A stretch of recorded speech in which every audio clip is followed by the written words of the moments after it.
أعوذ بالله من الشيطان الرجيم. بسم الله الرحمن الرحيم. عما يتساءلون عن النبأ العظيم الذي هم فيه مختلفون كلا سيعلمون ثم كلا سيعلمون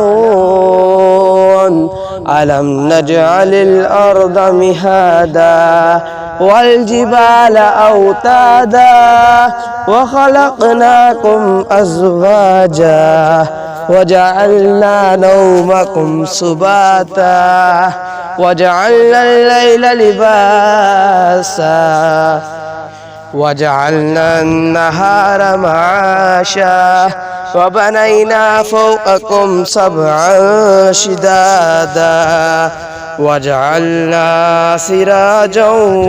وهاجا وأنزلنا من المعصرات ماء ثجاجا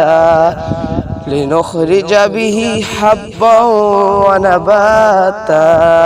وجنات ألفافا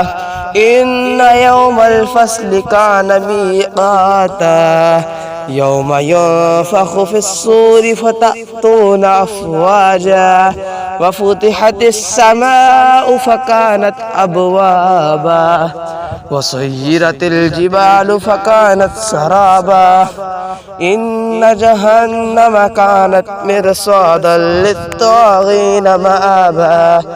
لابثين فيها أحقابا لا يذوقون فيها بردا ولا شرابا إلا حميما وغساقا جزاء وفاقا إنهم كانوا لا يرجون حسابا وكذبوا بآياتنا كذابا وكل شيء أحصيناه كتابا فذوقوا فلن نزيدكم إلا عذابا إن للمتقين مفازا حدائق وأعنابا وكواعب أترابا